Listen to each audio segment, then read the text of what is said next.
Hospital Porters, Pride and Dignity, Stop the New World Order. Welcome to Hapanwo TV. Well, danger, conspiracy theorists at work. Yeah, believe it or not, there's now several articles that have come out. Very recently, actually, there's three I'm going to discuss that's come out within the last few months, specifically stating that conspiracy theorists are dangerous people. And when I say conspiracy theorists, I mean we, not they. I am, of course, a conspiracy theorist. Now, some people don't like using that term, and I understand that it is used as a derogatory way of putting people down. It's also used as a way of dismissing. It's kind of like a dysphemism that essentially makes people turn off and look away. There's even certain evidence to suggest that it was actually invented by the CIA in the wake of the Kennedy assassination, to basically make people who were doubting the official story, the Oswald being the only shooter, and make them sound silly. I know that, but it's out of habit, and because it's factually true, I don't mind calling myself a conspiracy theorist. I trust my viewers to but to understand that when I use the word, I mean you should still look at the evidence. But anyway, this word, of course, is used in a derisory way by the media, and right now that derision has reached new depths. The Guardian, again, comes up in this. I'm going to have a Guardian detox after this video, I'll tell you. I can't read any more of these articles, they're just horrific. But that comes up in this text, and the text comes up in this video. I've been writing about this, and also the Times. I'm going to also look at another article written by David Aaronovitch in the Times. Both, and there's another one also from the Guardian by another author, which is a few months older. But basically, all the authors of these articles are stating that conspiracy theorists are dangerous. We are a threat. We are a threat to society and how it operates. All the people that I'm going to talk about are advocating the use of the law to basically curtail the activities of people like me. I'm going to just go through these articles now. Well, it looks like I'm going to get the chance to do my Guardian voice again. Now, it's funny. Somebody commented on the last video, the David Icke one, where I did my Guardian voice. I'll address this again in my next reply to comments video. But the person said that my Guardian voice sounds like Neil from The Young Ones. And I suppose it does, man. There's a hole in my shoe and it's letting in water. I suppose it does a bit. But I don't know. I actually thought of that while I was doing the reading. I don't think Neil would actually read The Guardian. I think probably Rick would, and what's the other one? Vivian. God, I prefer Bottom, but that's a great series that was. Anyway, as Ronnie Corbett would say, on with the joke. This article from The Guardian, it's in. This is now not in the anti-Semitism area. It's in the opinion technology section. It's by Julia Ebner. Julia Ebner is an Austrian journalist. Stop the online conspiracy theories before they break democracy. Oh, blimey. Cannibals, aliens, and clandestine lizard overlords. Thanks to algorithms, such ideas threaten the future of Europe. Oh, God, blimey. God help us from these evil conspiracy theorists. Now, I will actually put a link in the description box to a Hapanwo Voice article, which I wrote about this subject. Now, this particular Hapanwo TV video is kind of a video version of that. But anyway, I won't read all of this actually, but I won't read all of this, alright. But I'll put a link in the description box as well to the source article here, which it's called Stop the Online Conspiracy Theories Before They Break Democracy by Julia Ebner, and if you want to read the whole thing you can just go there. But I'll just do a quick run through of the various points that Ms. Ebner makes. This is really this is redefining fake news. It really is. This woman here, Julia Ebner, claims that there is essentially an organised network of conspiracy theoretical, if that's the right adjective, social media users And these people are engaged in an all-out online information war against Western democracy. And that includes, of course, your humble servant. What happens, what she's saying is that the effects of people like me on on so-called legitimate political debate and street protests, indeed, is being undermined and subverted. And she doesn't actually mention my name. I wish she would. I'd love the publicity. But she does specifically name the QAnon phenomenon, and this is something, of course, I myself have covered. And indeed, there's a link in the description box to my live stream about QAnon, and I've done some other things about QAnon as well. She even claims that in a German state election, not the actual German national election, because Germany is a federation. Germany's actually a federation. One of their state elections. Basically, the activities of online conspiracy theorists alter the result. What she's effectively saying is there is apparently some kind of tinfoil hat mafia at work here, which is basically destroying civilization. Now, what's her evidence? The evidence she presents is that people like me use various conspiracist hashtags, like hashtag David Icke, hashtag 9/11 inside job or something, and we combine these with trending topics. Another piece of evidence is we spend an awful lot of our time on encrypted apps like Discord. And she even goes on that, my goodness me, we've actually invented a blockchain cryptocurrency called Initiative Q, which is connected to the QAnon phenomenon. I mean, God forbid we've actually gone and invented a cryptocurrency. Hey, good, lock us up.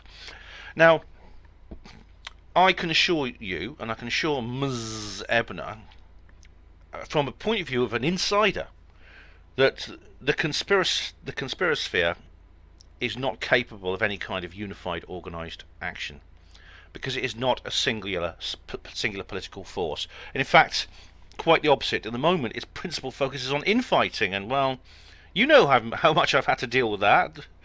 Oh my goodness. Now, what she talks about with the hashtags, the strategic use of hashtags, that's where you put a hashtag of your subject and you mix it with something that's trending. That's a perfectly common and acceptable practice on social media, and most successful, skilled, experienced posters do it. That's not undermining democracy, it's simply people the author doesn't agree with expressing an opinion. Now, if that influences an election result in Germany, then so be it. It means that a lot of people have come across some information that makes them think a certain way, and the way they vote. That's what freedom of speech is, that's what it does. And as for the Discord thing, well, I mean, I don't have a Discord account, but the reason people do use encrypted apps, I mean, I do use BitChute and Steemit, as you know, but the reason we use these encrypted apps is because of the massive censorship campaign against us. It's the only place we'll be safe from banning and deplatforming. I will put a link in the description box to my YouTube recommendation change videos. If the regular social media companies would change their policy, stop persecuting us for our beliefs, we'll return to them, we'll use them. And as for cryptocurrency, well, that's who doesn't have like a Bitcoin wallet? I don't, but most people have a Bitcoin wallet and things like that. It's a way of preserving financial control of our lives in an increasingly centralised, monitored and regulated banking system that has generated terrible economic instability. That's why people do it. Cryptocurrency is going to be an absolute lifesaver. I do actually own, I don't have any Bitcoin, but I do own some cryptocurrency of various kinds. And indeed, this could be an absolute lifeline when the engineered banking collapse, and the next engineered banking collapse happens. Now, I did an article a little while ago about how I think I did a video about this as well. It was a couple of months back, but there was something came out which went on about how at least 60% of British people believe in at least one conspiracy theory. I think I'll show you that article. I don't think I did a video actually, come to think of it, so I'll just show you the article. Now, I did cover this on Hapanmo Voice. Like I said, you can enjoy Hapanmo Voice. If you like Hapanmo TV, you will like Hapanmo Voice. That's my blog, which I update almost every day. The study shows, here we are, this is from Society, and it's by Esther Adley. That sounds like someone who presents songs of praise, doesn't it? You know, Esther Adderley. Well, Thora Hurd's dead, but we've got someone else, Esther Adderley. Yeah. A study shows 60% of Britons believe in conspiracy theories. And Leavers are more likely to doubt immigration figures and think there's a plot to make Muslims the majority in the UK. All right. If 60% of British people believe in conspiracy theories, then I am clearly a small vocal tip of a huge silent iceberg. Now, this was a study carried out at Cambridge University, yep, the other place, and it's called the most comprehensive examination of conspiracy theories ever conducted. And it's made a remarkable discovery. Belief in conspiracy theory affects a large proportion of the population, and in some countries that proportion is the majority, including my own, the UK. 60% of British people believe in at least one conspiracy theory. And the most prevalent individual conspiracy theory is that the government is downplaying the number of immigrants living in the country. A full 47% of British people believe that, almost half. Now, the second most popular is that could be described as what's known as the deep state. 44% of Britons answered agree to the statement, even though we live in what's called a democracy, a few people will always run things in this country anyway. Well, essentially, it's kind of like my point. Now, that's quite non-committal language, okay, and a lot of these axioms vary in response, depending on how you word them. For example, on the subject of 9/11 conspiracies, if you say to someone, did the American government stand back and allow Osama bin Laden to carry out the 9/11 attacks, you'll receive a higher yes score than if you say, did the American government carry out the 9/11 attacks and bin Laden had nothing to do with it? Still, this should make us feel encouraged. Also, get this, 76%, over 3/4, said that they badly distrust senior politicians. Other countries deliver different results. Now, Sweden seems to me the most conspiratorially unaware, with a score of 52%, so get working on that red ice. Yet in Hungary, it's 87%. 87% of Hungarians believe in at least one conspiracy theory. I'll have to go live in Hungary. I'll be at home there, won't I? Honestly, I'll have loads and loads of friends, and I won't be anywhere near as isolated as I am here. Now, what's most noteworthy about this research is that it has revealed differences along voting lines. This is to do with statistics of conspiratorial belief in the USA and the UK were considerably higher among Trump supporters and Brexiteers. Go 2016! Those who voted for Remain or voted for Hillary Clinton are significantly more sceptical. Bloody sheeple. The researchers claim that there are many political similarities between Trump voters and Leave voters, and they've coined the very droll term transatlantic conspiratorial axis. I love it. Transatlantic conspiratorial axis. Oh, sounds so sinister, doesn't it? And that is absolutely true. And I've said before the link between Trump and Brexit. I've talked about that myself. I identified the link long before these boffins at Cambridge did. Other very widespread conspiracy theories are that immigration into the United Kingdom has the covert intention of making the country predominantly Muslim. Now, I don't think that's true, but I believe that there's another agenda behind it, which I've spoken about on previous videos. That is to create confusion and break down social cohesion and national identity, and also to generate what I think is a planned civil war in Europe. That's why they're doing it. Another conspiracy theory is that climate change is false and was made up to deceive people. That's another popular conspiracy theory. Again, that's one I think is true. Another popular one is the medical authorities are lying about the harmful side effects of vaccinations, and that there is an intentional... That's true. Sorry, I'll go on. Firstly, the vaccination thing is absolutely true. I'm going to come back to that in a minute because I've come across another article directly related to that. There is an international plot, and this is another one, there is an international plot to rule the world secretly, regardless who is in control of individual countries. Well, whoa, New World Order, yes! Now, there is some disappointment in this particular study. Some conspiracy theories that I think are very real and vitally important are less widely accepted than the main ones. So, for example, only 8% of people believe that human contact with aliens has been hushed up. Now, only 4% of people believe that the HIV virus that causes AIDS is man-made. Now, if you watch my zombie video, you'll see the evidence that that is actually the case, that the HIV virus actually began as a biological warfare weapon.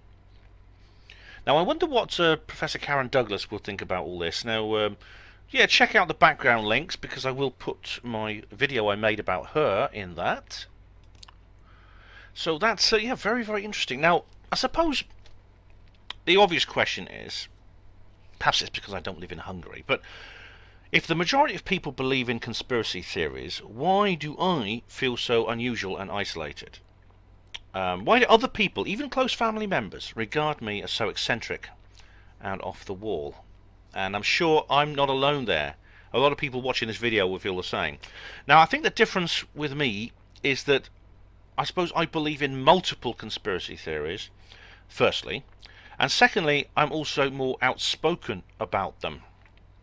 I think that's why I mean when I say I'm a small vocal tip of a huge silent iceberg. It's possible that many of the subjects of this research project never let their ideas leave their heads before the day they took part. So the challenge for the truth movement may be less sharing of information and more encouraging the general public to act on information they already know. And I would say that to people, you've got to take action on this knowledge. Having the knowledge is not enough. It's translated into action. So go out and tell people. The internet gives you the ability now to do that in a way you never could before. Write a blog, set up a YouTube channel, start your own radio show, do podcasts. There's all kinds of things you can do. But if you don't do this, then it's basically just stuck in your head, like basic information in a computer that's switched on in the RAM. You need to save it to the hard drive. Because when that computer is switched off, in other words, when you die, for whatever reason, or you lose your marbles when you're old, all that information is lost. All that knowledge, all those thoughts, just vanishes.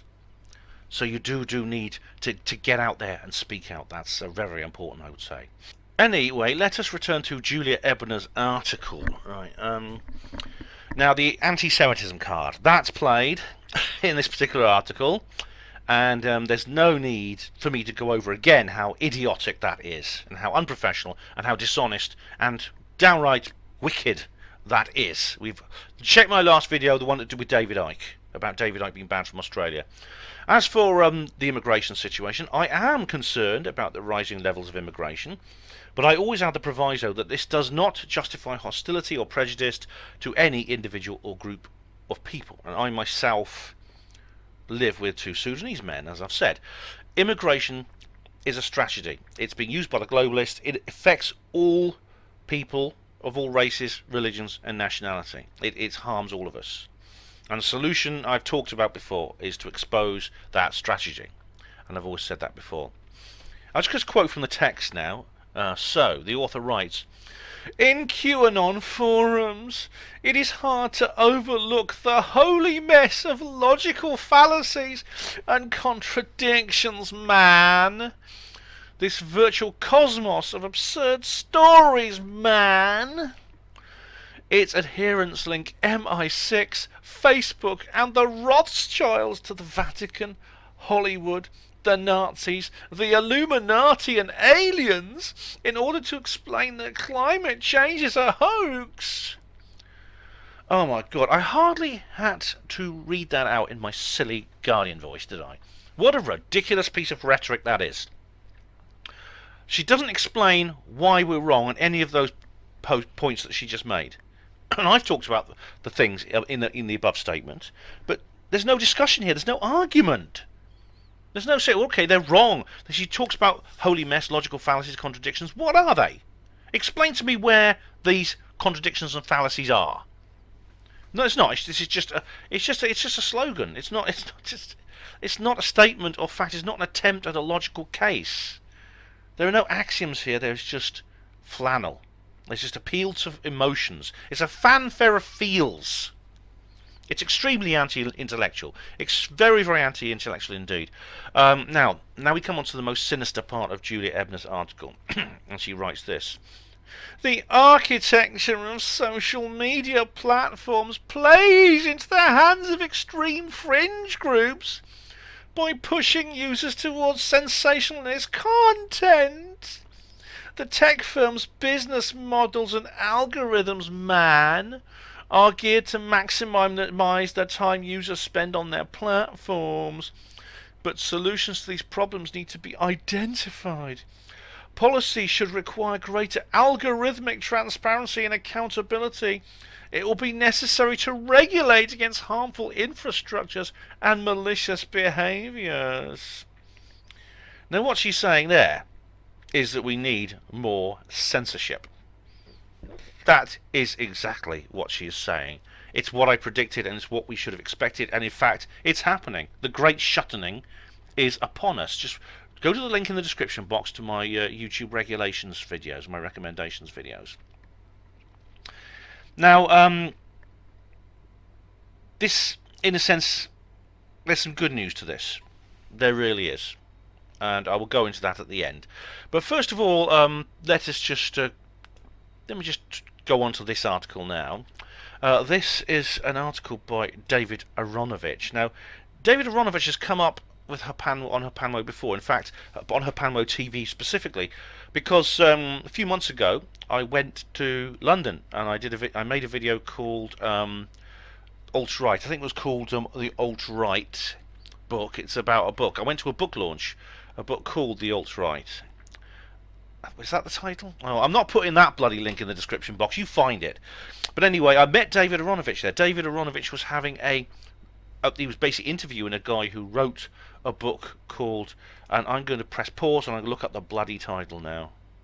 Alright, sorry, I should have done this before. It's Alt-Right from 4chan to the White House by Mike Wendling. Oh, bloody hell. Alright. I'll put a bloody link in the description box.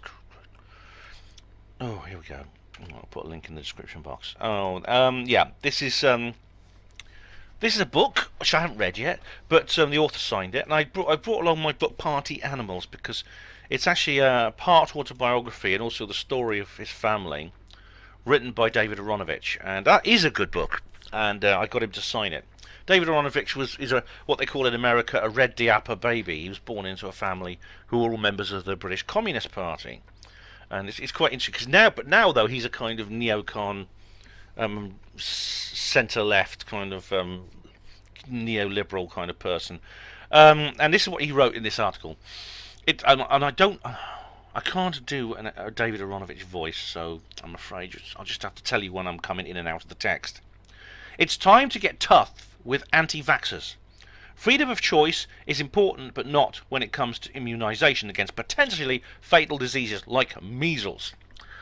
A few months ago, the British Institute of Osteopathy invited its members to a 2-hour lecture in Reading. The editor of the web magazine called And the Informed Parent, Magda Taylor, was to present her inspiring talk, The Alternative History of Pandemics, often asked by national media to present the other side when there was a measles outbreak against top virologists and vaccine pushers.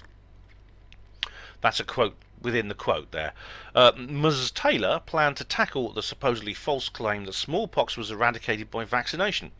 Ms. Taylor, as far as I could discover, has no medical or scientific background, but back in 1991, several years before the MMR row was ignited by Andrew Wakefield's fraudulent claims, this is me talking now, it's Dr. Andrew Wakefield. I still call him Dr. Andrew Wakefield. They've stripped him of his medical title. Anyway, back to the text. His fraudulent claims about a link between the vaccine and autism. Ms. Taylor read an article in the Evening Standard magazine. It was headlined Vaccination, the Hidden Facts, and was written by a journalist called Andrew Tyler, and it started on a 25-year campaign against vaccination. Okay, it's Ben talking now. Firstly, I don't believe Dr. Wakefield was fraudulent, and I've done an entire video about that. I think that he spoke out about something and paid the price. He was crucified on the road to Rome because the big pharma conspiracy doesn't want the other slaves revolting. Anyway, back to the text. I looked the piece up. It is a farrago of pseudo-scientific claims, largely resting on the argument of a leading homeopath The author was a music journalist and an animal rights activist whose Guardian obituary described him as incurring the wrath of the pharmaceutical industry, the scientific research community, and the Metropolitan Police, to name but three powerful groups. This Ben talking now.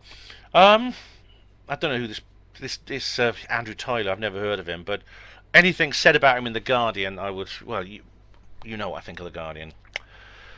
Anyway, back to the text. Osteopathy, homeopathy, alternative medicine, in general, tend to be a middle-class phenomenon, and so in the Western world does what health professionals call vaccine hesitancy, whereas villagers in the developing world may not be told by local imams that polio vaccine is part of the American plot. In Italy, France, America, and here, anxious parents are encouraged by quacks and conspiracy theorists. Oh, that word again, yeah. To think that vaccination may be a dangerous and unnecessary compromising of their child's immune system by a cash-hungry medical pharmaceutical complex. This is Ben talking now. Well, yes. That, in a nutshell, is what's happening. I know Aronovich is taking the mickey here. He's ridiculed, he's parodying our position. But that is basically true. And what's more, it's more than just about cash-hungry medical pharmaceutical complexes. It's a biological warfare attack too, and it's related to Morgellons. It's related to various kinds of cancer-causing viruses. Watch my zombies video for more details. Oh bloody hell! I can't keep putting these damn. I'm not going to put a link in the description box to that. I've got 5 links now. Sorry, you're going to have to find it. It's Zombies 2015. You find it. Right. Okay. Back to the text. The result has been a fall-off of the vaccination rate in several countries, especially for measles, and the consequences of that has in turn been measles itself, and measles can kill. The Times reported yesterday from the United States that a congressional subcommittee met to discuss a series of measles outbreaks in New York, Texas, Illinois, and Washington state, where the governor has declared a state of emergency. This for a disease believed to have been eliminated in the US at the turn of the millennium. Yeah, well, I wonder where those outbreaks came from, whether they were natural or whether somebody made them happen. Okay, back to the text. The problem with vaccination for some diseases is that even a small number of parents refuse to have their children vaccinated, the impact on others can be catastrophic. What we call herd immunity is what happens when those who, for one reason or another, cannot successfully vaccinated, or whose immunity is low, are surrounded by people who are vaccinated.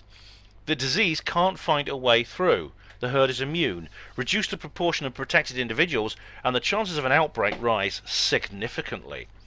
Those most at risk will be infants too, those too ill to be vaccinated, or those with compromised immune systems, such as chemotherapy patients.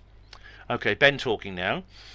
I've never quite understood this herd immunity business, and I'm sure there are some experts who will say, "Oh, but Ben, it's simple," and stuff like that. But I know some people. Are you saying that because it's true or because you have to?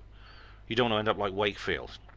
Now, firstly, who can't be successfully vaccinated? Why can't they?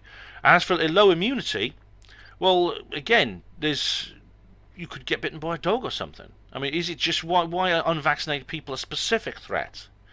Now, as for those with compromised immune systems, are there ways of perhaps boosting those immune systems? Or are they taking drugs from Big Pharma? And he mentions chemotherapy here.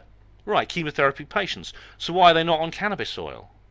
Do you see what I mean? I can't talk about that. It's a big subject. But I think this... I don't know. I don't have a specific rebuttal to what Aronovich has said here. But I do question it. Right. Back to the text. The level of vaccination required for herd immunity from measles in this country is reckoned to be 95%. If Ms. Taylor and her fellow believers persuade sufficiently informed parents, quote-unquote, via their osteopaths conceivably, we can easily slip well below that. That is exactly what has happened in the last few years in middle-class areas of France and Italy. Ben speaking now. This inverted snobbery, I think, is a huge mistake, and indeed Ben Goldacre, who I've mentioned several times, and I did an article about him a few years ago. He talks about middle-class North London. What's the word he uses? He's very, very demeaning of them. Let me just find it. Right, I found it. Yes. MMR, that's measles, mumps, rubella vaccine. MMR dodging North London middle-class humanities graduates blowing on their toy trumpets. Okay, that's a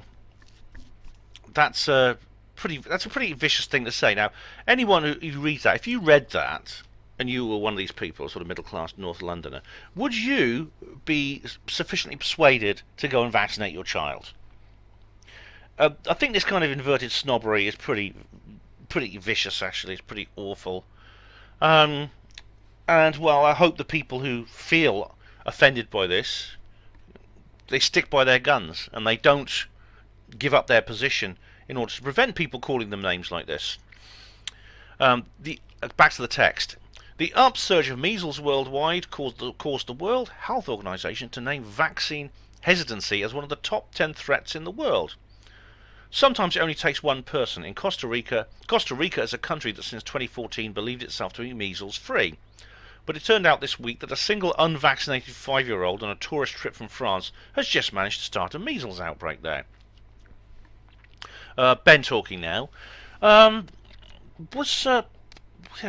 Measles can kill, flu can kill, cold. There's. I mean, I remember. Not my grandmother and several older people told me that measles was just something everybody got, and they didn't know anyone had actually been killed by it. Maybe it's changed since then. Maybe Porton Down have put out a new strain which is more powerful and more deadly in order to ram the message home that you have to buy the big pharma's products. Anyway, back to the text. What to do? There was increasing discussion about the possibility of mandatory vaccination, creating a requirement for people to get jabbed. We in Britain had such a law, the Vaccination Act of 1853, blimey, which fined citizens £1 if they didn't have a certificate of immunisation against smallpox. Some countries, notably Australia, Australia, Ben talking now, who banned David Icke, back to the text, have stringent vaccination requirements for children enrolling at public schools. Some do, some US states do. Australia can withhold family benefits from refuseniks. Refusnik is actually a what a silly word that is. It's a Russian Jew who is seeking permission to emigrate to Israel. Okay, I don't know why he's using that here. Maybe he's going to imply some anti-Semitism line at some point. Anyway, so Australia do claim that vaccination is not mandatory when they know very well that for poor people, withholding family benefits makes it effectively is mandatory. In Europe, back to the text. In Europe, a third of countries have mandatory vaccines. 2/3 have not, including Britain. But the trend as vaccine hesitancy has risen along with disease outbreaks has been towards mandatory vaccination. Ben speaking now. Imagine, you want to bet that the European Union is going to bring this in. Back to the text. The result, in Italy at least, has been a massive public row. The mandatory programme of the former centre-left government was repudiated by the populist parties in opposition. Oh, I said, Ben speaking now, I see. So nice, gentle, centre-left liberals are responsible people who think everyone should be vaccinated. And the people against it, the populists, what they mean, whenever you see the word populist, you know what they're talking about. They mean evil Nazis, racists, Holocaust deniers, people who voted Leave. Yeah, me in other words. Yeah. Back to the text. The populist parties in opposition and attacked them once in government. Politicians such as the now dominant right-wing nationalist Deputy Prime Minister Matteo Salvini have become open anti-vaxxers. Ben speaking now. No one complained about this in South Africa, actually, when I think it was Jacob Zuma, when he was Prime Minister, or President of South Africa. He was worried about this sort of thing when it comes to AIDS, quite rightly. It was only, I think, Ben Goldacre and a couple of other people, someone called Zaki Ahmad, who's a South African himself, actually brought this up. Back to the text. The irony here is compelling. It seems hard to think of anything much more unpatriotic than infecting your fellow citizens with a disease that might kill them. But Salvini sees himself as championing ordinary parents against the elite forces of the medical establishment. You know better what is right for your child than they do, except, of course, you don't. Health professionals are everywhere divided. Some believe that a move to more mandatory systems will not lead to an increase in the uptake, but to an increase in resistance. Others argue that much of the vaccine hesitancy is a kind of default position that is strengthened when it is unchallenged by the state. If the state declares and enforces its view, then everyone is confronted with a community position on necessary vaccination. Oh, I don't know what. Oh, let me read that again. I'm just going to pause and read it again because that's a bit gobbledygook. In a sense, this is Ben talking now. In a sense, a lot of the people, like Ben Goldacre himself, is anti-enforcement. He's not in favour of mandatory vaccinations because he does say it would people would interpret it as a confirmation the state is having to enforce something because it's basically something bad. Anyway, back to the text. For both sides, however, this is about what works.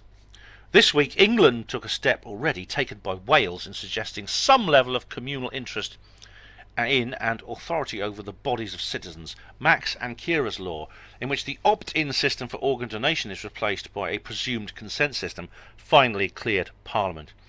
Ben talking now. Now, the Max and Kira law thing is something totally different. It refers basically to something that happens to you when you're dead. Okay, not something when you're alive, especially when you're a child. It's really about whether your organs can be donated for transplant when you die. Now it's all changed. There used to be an opt-in system. You had to carry a donor card. Your relatives had to be asked. Things like that. Now it's an opt-out system where if you don't want your organs taken, you have to actually state it, and you have to state in your medical records you don't want that. It's not a comparison to mandatory vaccination. Anyway, back to David Aaronovitch. As with mandatory vaccination, its opponents argue that it would create resistance to donation and make donation a resented act of coercion and not a goodness. But the Welsh figures were utterly compelling. The number of organs available for transplant increased hugely. Okay, that's just repeating the thing. Back to the text. It's a tricky call, but I end up with the coercers, and not only because people like Ms. Taylor drive me nuts. As with introducing seatbelts or banning smoking, the risk of resentment is outweighed by the need both for clarity and results. My goodness me. Okay, that's the end of the article. You can get this in the Times online. I'll put a link in there. You have to register, and you get 2 free articles. You can read this one if you're not already registered. Otherwise, you have to pay. I think it's £1 or something for 2 months. Not much, but people like Miss Taylor drive him nuts. In other words, what? They drive you nuts. Why don't you say why they're wrong? Engage with the actual evidence. Secondly, and he talks about banning smoking and stuff like that. For example, I mean, the thing about seatbelts is entirely different because you can most people you don't need to be persuaded to put your seatbelt on. You can make a rational case about why it is safer. Not for side impacts, though. Apparently, someone was commenting on a video a little while ago. But the point of the matter is, we're not children.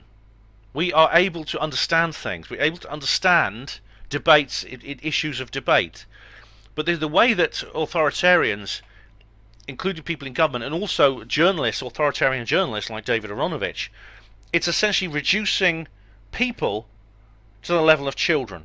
It's an extremely patriarchal attitude. It's basically saying, you poor little people, Big Daddy government will tell you what to do.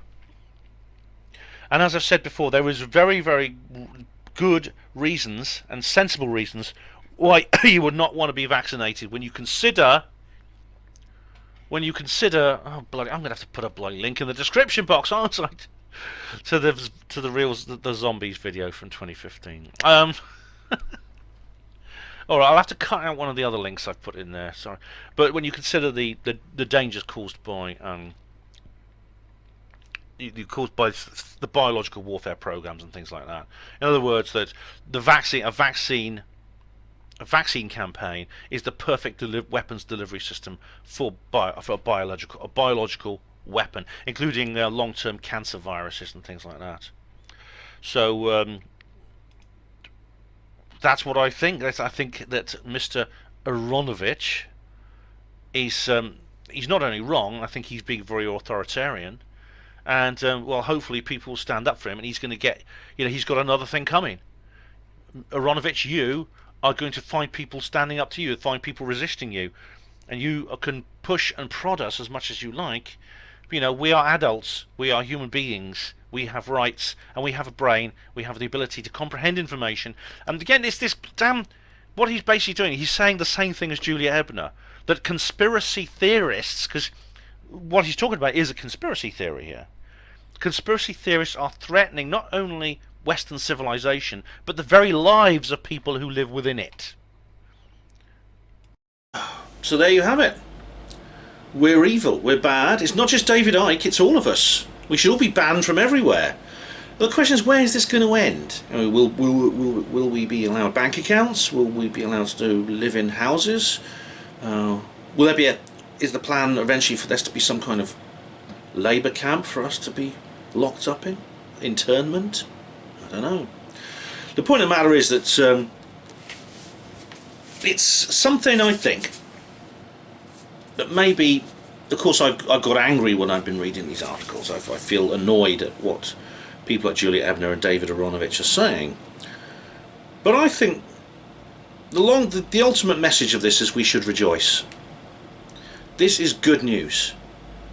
The very fact that these little Guardianistas are hopping around on their little bloody butter bikes is a good sign. It means essentially we are having an impact. We are having an effect. And I think it's also quite likely from this, it makes it more likely that QAnon is real. Now this is again something contentious I've gone into before, and no doubt I'll go into again. I know not everyone agrees with this. I know that my good friend Kev Baker, who has Mr. Glasgow Truther on YouTube, he's been looking into this, and he thinks that the whole QAnon thing is a scam. He says it's just a big hoax. I've looked at both sides of this, including some debates. I've not looked into it in as much detail as Kevin, but I do think that there is something to it. I know there is a lot of fake QAnon stuff out there, but I think I don't go along with Kev saying that it's completely and utterly fake. I think there is a real Q. I hope so anyway. Do you remember my live stream? Yeah, check the link in the description box. But if Q, I think this reaction against Q lends weight to the idea that Q is real. Because if this was just a bunch of larpers on the chans, they wouldn't be writing about this. It wouldn't be having the effect that it's having. You know, people like us, we're not stupid. When we don't react, we don't take the bait for nothing. We are capable of critical thinking. We are capable of rejecting things we believe are not true. I mean, despite what the skeptics will tell you, most of us weren't taken in by the alien autopsy. Sorry, Colin, it's not true. Oh dear, Colin's watching this. Now, so I think this is. I think we are actually. I think we are actually capable of looking at things to do with Q and stuff like that and realising that they're real. Now, we clearly there is something here behind all this, which is causing concern in the authorities, very, very much so. And this is a sign that the 2016 effect is lingering. It is still there, and I think that's something good. That means, in a sense, if they were just sitting back, if people like Aronovich and Ebner were just sitting back and they were writing about recipes and reviewing restaurants and films and things like that, then you need to be worried, because it means basically they're just ignoring us, which means, well, they're ignoring us because we're not doing anything, we're not achieving anything. Now we're achieving anything, of course the forces that are reacting to us. Of course we're going to get more opposition. The more opposition you get is the reason why you're making progress, you're getting somewhere. This is why you have this opposition. So I believe what I've talked about here is something we should feel hopeful about. It should make us feel good. And they can't stop us. I mean, I said this in my YouTube recommendation video because, of course, Julia Ebner in particular, I mean, both her and Aronovich were advocating for censorship of various kinds and enforcement. The enforcement of opinion, the enforcement of medical treatment. But they can't... There's going to be ways around it. Now, as far as the vaccinations go, I think there's going to be some kind of... I don't know if you can, whether you can actually get fake documents or something like that. I know that Credo Mutwa, in his video The Reptilian Agenda with David Icke, said that in South Africa, when the medical missions went round, they used to burn the children's arms with hot maize grains in order to create a fake BCG mark to protect the children from getting the vaccinations. Maybe we could come up with something similar like that, because it could be that may be the only way you can protect your children, is by somehow, I mean, once you've got like a fake statement saying you've been vaccinated, I mean, how can they disprove it? And there may be some way of getting around it like that. And as for the internet problems, the things which in the Ebner article, well, that's something I went into in the YouTube recommendation video. And as I said before, the internet is going to split into two. There's going to be the mainstream internet, where you're going to have all the cat videos. All the independent content creators will be putting up all things that are non-controversial in the extreme. And you have all the mainstream news, you'll have all the mainstream TV and stuff like that. Indeed, they're talking about YouTube TV now. And that's going to be on the old original social media sites, the World Wide Web. And then there's going to be internet too, and as I said before, that's where you'll get all the interesting stuff. That's where the paranormal stuff will go, the UFOs, the radical politics, etc., etc. That's all going to go there. And that will consist of blockchain systems, peer-to-peer systems, the dark net and things like that. You cannot silence us, Ms. Ebner and Mr. Aronovich. You can't shut us up, you can't stop us, do you understand? We will find ways around this. The truth is on our side, and the reason you're saying the things you do is because you're frightened. You're afraid. You're afraid of us. You're afraid of the effect that we're having. I was talking to Beata van Berkom, the tinfoil hat lady. She was on her Panmo radio the other day, and she was saying that there's a numerological significance between the years 2016 and the years 2019. In other words, their numerology is sort of similar. I can't remember exactly what she said, but if you look at them, they're very similar in a sense. The 9 is an inverted 6. It's a 6 upside down. So maybe the Empire did strike back in 2017, 2018. Maybe they did manage to get Trump back, the Trump genie back into the bottle, which seems. Well, I mean, despite what QAnon says, I've been quite dismayed by some of the recent updates with Trump. I mean, I hope I'm wrong there. The State of the Union address was very, very disappointing. But even, I mean, the thing is, Trump is, when he said drain the swamp, maybe he didn't realise how deep and rancid the swamp really was. But anyway, the point of the matter is, even taking that into account, it's still there. 2016 is still here. It's still echoing around the world, and it must be echoing very, very loudly for people like Ms. Ebner and Mr. Aronovich to write articles slagging us off. They wouldn't bother with us if we weren't actually a powerful force in society. Remember, 60% of people in Britain believe in at least one conspiracy theory. Now that's an electoral majority. See what I mean? So my answer is, well,